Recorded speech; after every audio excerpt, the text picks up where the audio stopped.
Time now to do some politics. The Convention People's Party over the weekend marked its 73rd anniversary. The political party says it is out this time round to break the duopoly.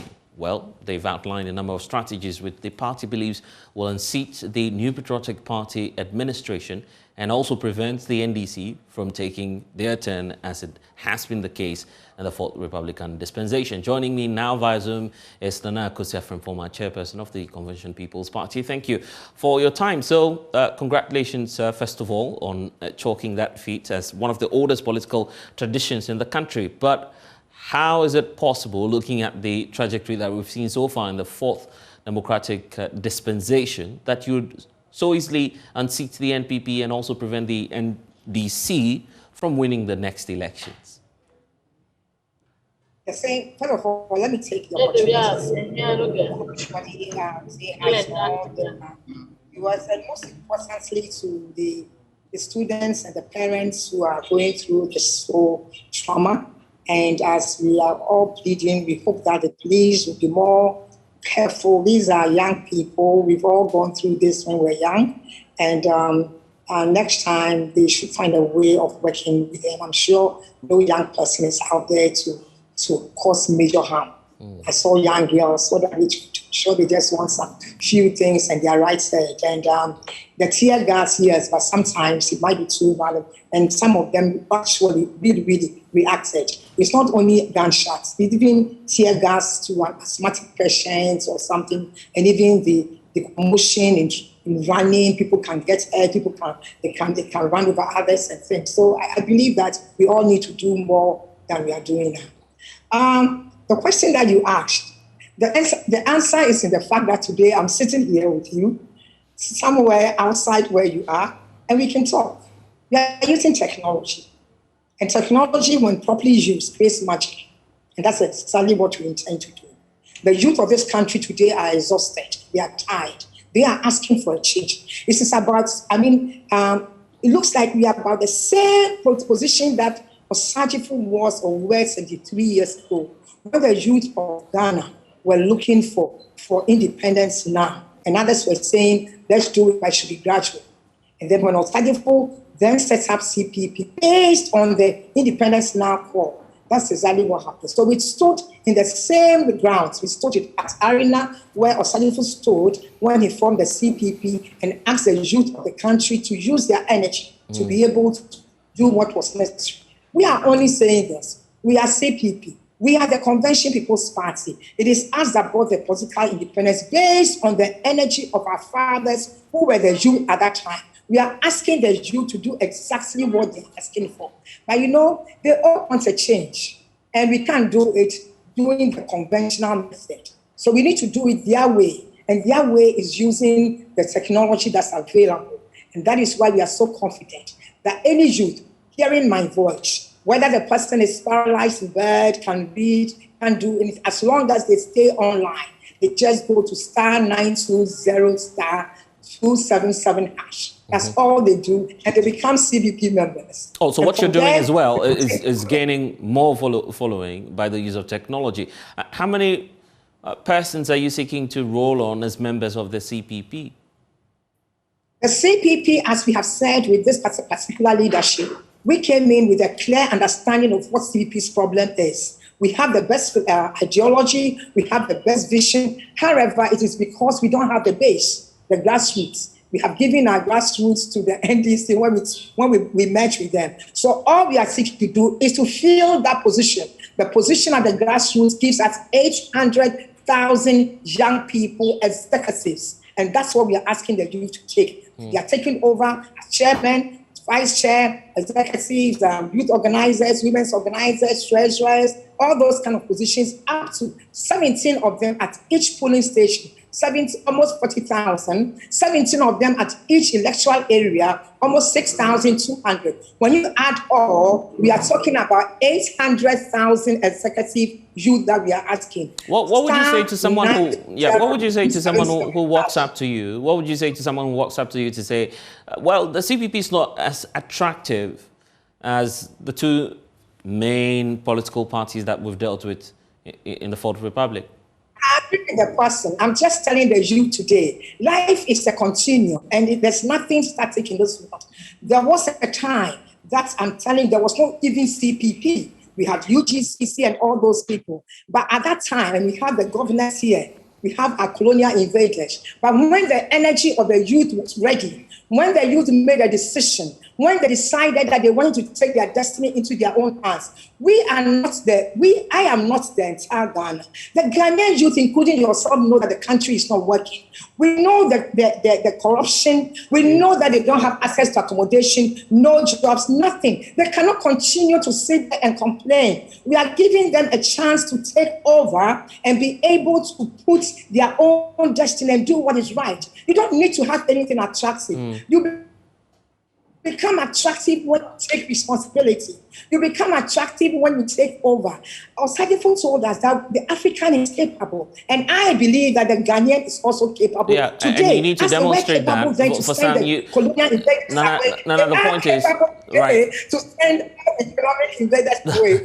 Well, another point is some argue that you lost the opportunity when we started having splinter groups within the CPP itself. As we speak, you have almost close to 5 of your offshoots out there as fully fledged political parties. How about going back to the negotiation table, talking over the possibility of a merger going into the 2024 elections?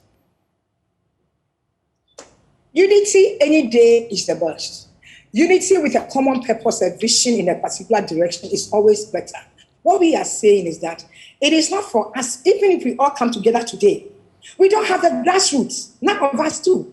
It is the people voting at polling stations that makes the difference. It is the people voting at polling stations that ensure that there's no zeros. It is the people in my village who want to come and work, who paid 100 Ghana each to get admission as police officers, ambulance services and things that were not accepted. They paid 500 Ghana and were not accepted. It is those people that we are talking about. It is a young person who works for me who doesn't have access to be able to get accommodation, must pay 2, 3, 4 years. They are not any less than the Ghanaian, the American or the British. We are saying that we are capable. If this is the Ghana, then there was no need. So we are asking the same youth who are saying they want a change. It is the youth that are saying that they want a change. They are saying they are tired. We don't need to come together at the top before. They are the majority. They need to take power and take over and be able to ensure the country works for themselves and for their children. And I mean, so what's that firm assurance that the CPP will change the fortunes of the country? I mean, it's fair to say at this point that we can't compare the CPP of today to the CPP of the past, you agree? This is not the same Nkrumah CPP as we're experiencing it now. It is the same Nkrumah CPP. Nkrumah is in you, and Nkrumah is in. Nkrumah is dead, for goodness sake. Nkrumah, there's a sacrificial spirit, is what we are talking about. The vision is what we are talking about. The ideals, the selfless dedication, putting your country first, understanding that when you have a responsibility as a minister, as a parliamentarian, you need to stand for the people. Look at the motorway that CPP did. It's still there. It is not the cement. It is the people without thinking. We are saying that the Ghanaian who is complaining every day about corruption, the Ghanaian who is complaining every day about inability to have access to factories. We created 400 factories in 3 years. When people talk, it makes me funny. It is not Osadifo who did it all. It is our fathers and other people. And it is the same youth of Ghana today. I believe in the Ghanaian youth. I believe the Ghanaian youth has what it takes, as it took then, to take today. They need opportunity. CPP has offered to them 800,000 youth. Star 920277 hash. Come and take over and run your country. Take it from the invaders of today. Take it from the corrupt system. MPP, NDC has done it. It have failed us. If they could have done it, they would have done it. They can't. The vision is there. The ideal is there. You know what is right. You can't do it from talking. You do it from the political system. And CPP is giving you the opportunity. I'm sorry. There's no other way to do it. And nobody should sit here and tell the young people that we are not organized. How do you get organized? You organize yourself into groups, organize yourself and use your time to take over power. It is only in political party that can run governance. It is only the political party that decides who become a minister, a head of an institution, and all that. And it's winner takes it all. If you don't join CPP, it's going to be MPP, NDC, MPP, NDC, and they're going to remain and be worse off than we are today. All right, then. Let them come, be part of CPP. We have a 7-year development plan. We have ideals, and there was a time in this country that farmers did not sell their goods. Farmers just had to plant. School fees were, when Nanado came and decided to use some portion of CPP's ideals, including free SHS, everybody is happy. When, what is his name, Kofo used some portion of the free SHS insurance. So it is the things that we have. We are committed to the Ghanaian. Because you see, when you tell somebody who is overseeing you or who has invaded you, and you tell the person to leave because you can manage yourself and you mismanage yourself, it is about time you go back to the drawing table and do what is right. And we have the drawing table.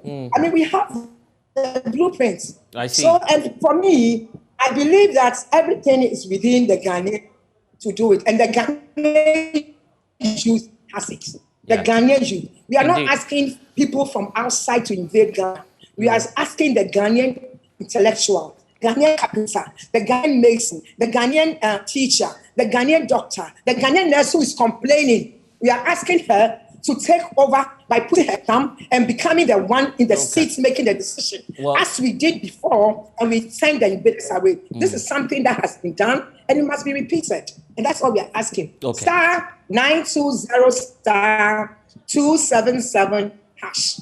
And that's Nana for you, definitely speaking with a lot of passion on this. But Nana, thank you so much for joining us this afternoon on The Pulse. We stay on politics because a total of some 50 persons are expected to officially file for nominations to actually contest in the new Patriotic Party's impending national elections. Forms were actually picked for and on behalf of various aspirants gunning for positions when the party officially gave the opportunity to aspirants to officially express their interest. In all, we understand that 7 people picked nomination forms to run as for the chairperson position, 10 picked for the national vice position, and we understand that 6 are running for general secretary. Well, today the aspirants are taking a step further, officially filing for nominations. So let's see how that process is going so far. Evans Namaku is Director of Elections for the new Patriotic Party, joins us now. It's not been an easy day for you, but I'm grateful that you're spending some time with us. What's your impression of day 1 of this exercise? Thank you, brother, and good afternoon. My pleasure. Thanks for having me. Today, as planned by the Elections Committee, we are hoping to receive nominations as picked by the 52 prospective candidates between today and Wednesday.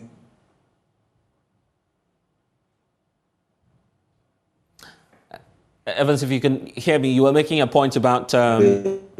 yes, you were making a point about some 52% who had picked for. Their nomination for. Right. Yes, please. Some 52 persons at the close of nomination day have picked nomination forms. We're looking at them submitting back to the Elections Committee for interrogation before we begin vetting. No, as I said, the 52, 7 people picked for national coordinator position. Youth were 5, and the women organizer position, 4 people picked. In the case of the national organizer, 7 people picked nomination forms, 4 also picked for the national treasurer position. Our vice chairmanship position, 11 of them picked up nomination forms, 6 picked for general secretary, and a total of 8 party stalwarts picked nomination forms to contest for the national chairmanship position. So, we've had 52 gallant party members who have shown their preparedness and readiness to serve the party at this level. Right. I'm not too sure about the... Yeah, well, go ahead. Yes, we are urging them that as they begin to prospect, consult with the delegates for the conference, they should be mindful of their conduct Keep in mind that the party is looking up to them to energize the base, up the morale of the party, and also to have in mind that at the end of this whole exercise, the party is going to put itself in the shape to win election 2024. So things that will not enhance the party's chances of winning again election 2024 must be measured by those prospective candidates who are prospecting as we speak. I'm saying they are prospective because we are yet to go through the vetting process, and the vetting process will determine their faith in the whole process, whether they will be qualified or otherwise. And it is dependent on they fulfilling the requirement as stipulated in the rules of engagement, constitutional provisions of the party, as well as the Political Parties Act.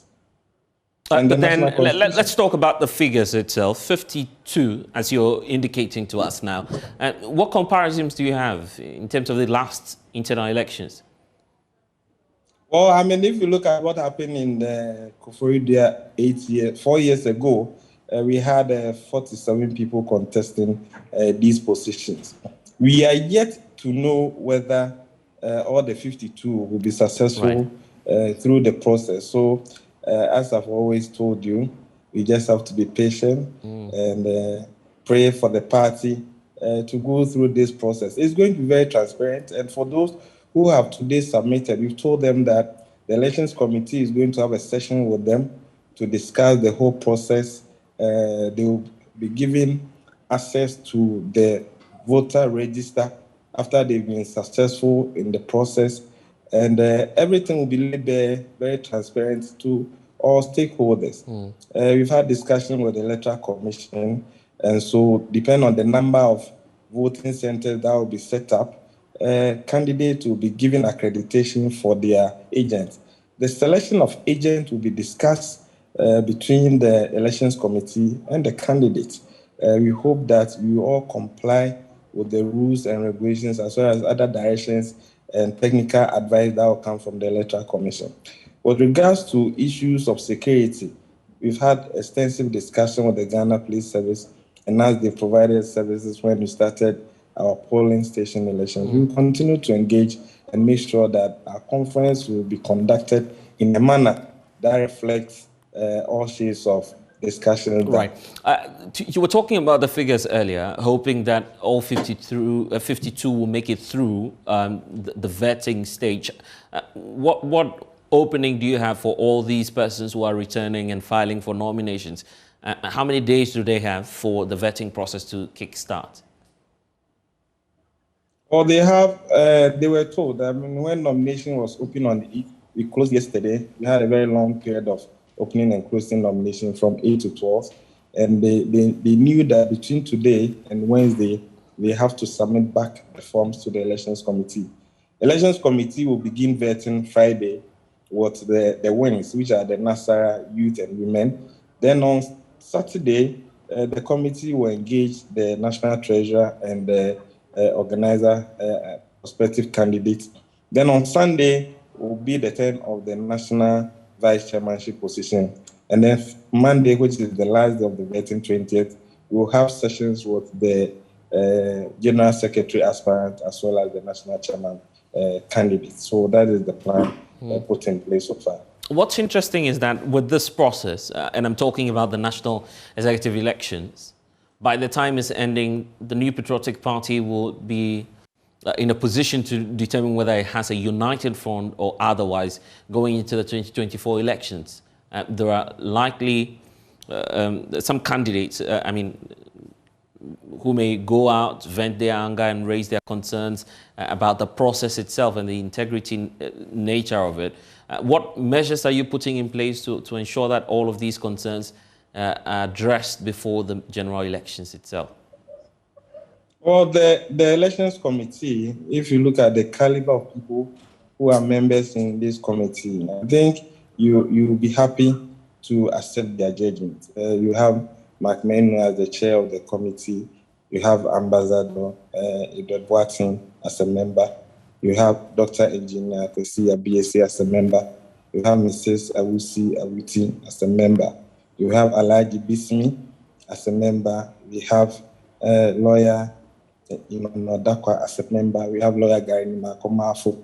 We have Honorable Obushi Saikofi as a member, and myself as secretary to the committee.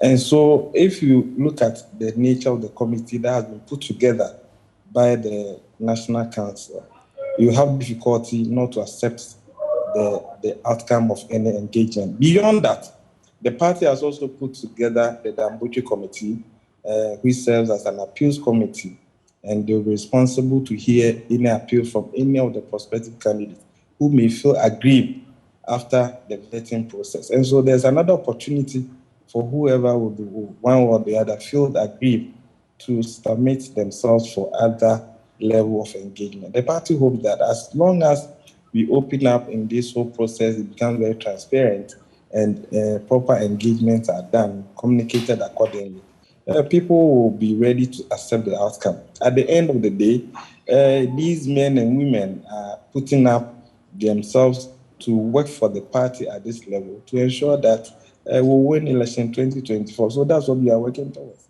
Anyway, it's early days yet. We'll definitely be in touch as the process unfolds, but I'm grateful for your time. That's Evans Namaku, Director of Elections for the New Patriotic Party.